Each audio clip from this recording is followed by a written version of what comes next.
Let's talk about India now and Indian startups. The past few months have not been kind to them. Funding has dried up, workers have been let go of, lots of firings, and now new business has been hard to come by. These are real challenges, but there's also a silver lining. A new survey is out. It looks into the global startup ecosystem. It's an assessment of the success rate of startups, and it rates India quite well. It says India has one of the highest levels of startup success. This survey puts India at number 4, right behind the US, China, and the UK. It says India has 429 scale-ups. Now, what are scale-ups? Companies which have raised over $50 million in funding. India has more than 400 of them.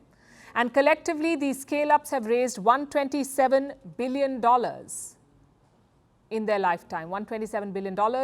Such companies are also called mature startups. So what kind of companies are these? They have figured out their product, found a market for it, and they're making money. In other words, these are successful startups. Now, as per the survey, India has the 4th highest number of such successful startups. Of course, this does not guarantee future success. Every business has a share of ups and downs. Having said that, these numbers show a trend. In the Indian startup ecosystem, the success rate is better compared to the rest of the world. And what explains this trend? We took a closer look at the survey, and here's what it says. Companies that go global have a better chance of doing well. If more than 50% of your customers live abroad, your revenue will grow faster, possibly at double the speed. That's what the survey says. And many of these scale-ups have overseas customers. They also have another advantage. There is a large domestic market in India. This allows them to build a significant customer base, and the foreign customers bring more revenue. Successful startups often find a sweet spot, a balance between overseas and domestic customers. It also shows how Indian entrepreneurs have come of age. Earlier, most successful businesses were confined to a neighborhood, with a few notable exceptions, of course. But now more entrepreneurs are venturing abroad. The internet has eliminated many borders, and favorable policies have facilitated easier access to international markets. So the takeaway is, make in India for the world. And major companies are adopting this template, not just startups, even companies like Apple. This year, Indian factories are supplying the new iPhone. At the beginning of 2023, 5% of the world's iPhones were being made in India. Apple wants to scale this production. Reports say it plans to increase production by 5 times and make $40 billion worth of products in India. There is a push in the chip manufacturing sector too.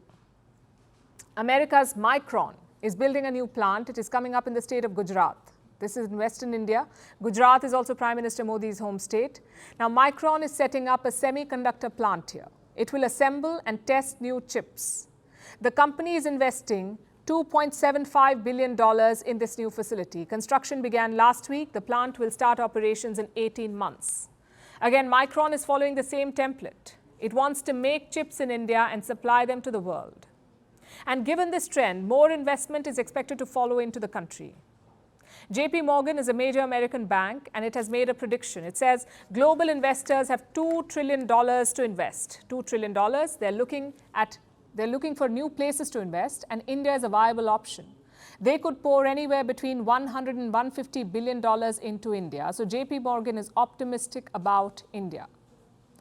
Its head of mergers and acquisitions has said, and I'm quoting, as we look at a combination of the inflows into the Indian market as well as the exits financial sponsors have successfully been able to do, that bodes well for more money getting deployed in India.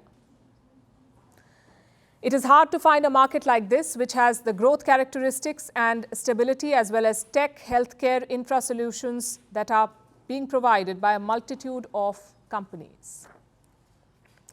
So there is size, there is growth, and plenty of attractive investment options. Although the global conditions remain tough, there is an economic downturn or a slowdown. But so far, India has proved to be an outlier. Just today, S&P released its growth forecast, and it had a prediction for India as well. It says India will grow at 6% this year. This is slightly lower than India's own projection. India hopes to clock a GDP growth of 6.5% this year. Either way, it remains one of the fastest growing large economies in the world.